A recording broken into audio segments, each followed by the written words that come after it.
social media question for you. I'm just curious with this one here.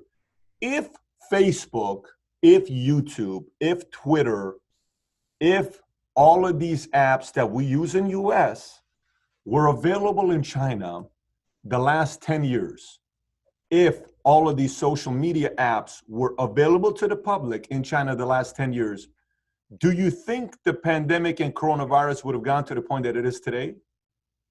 Well, if they were uncensored, like they are in the U.S., fully uncensored.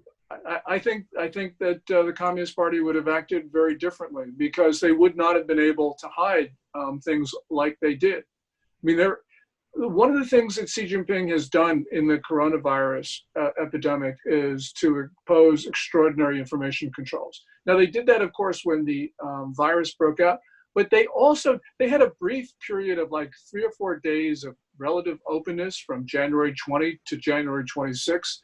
And then they went back to controlling the narrative again. And we know that because the Communist Party appointed its leading group on the coronavirus.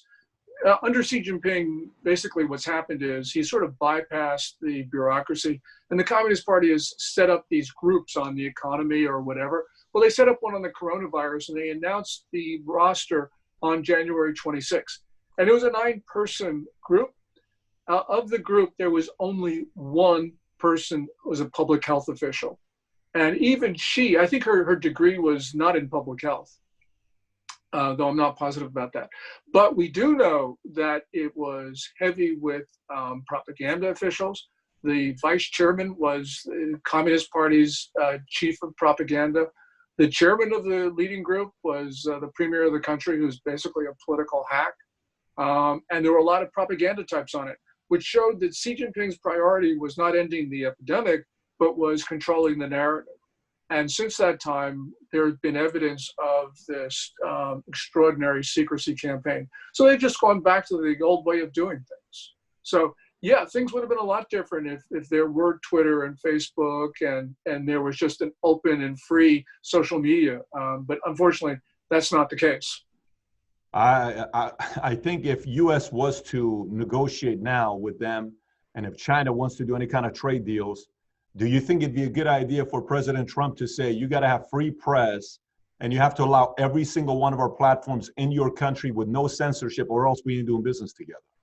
Yeah, I mean, that would be a good thing to do, but Xi Jinping would never agree to that, because he does believe, he believes that he should have absolute control over the party, that the party should have absolute control over society. So he's never going to agree to that. You know, we've got a phase 1 trade deal signed January 15th. I mean, who knows whether China is going to adhere to its obligations, but phase 2 is just not going to happen, largely because it is, they kick the hard issues down the road, and Xi Jinping is just not going to give up on them. And the issues that they've kicked down the road, like state subsidies, are a lot easier for him to deal with than what you just talked about, which is open and free media. That is just completely antithetical to Xi Jinping's conception of the Communist Party.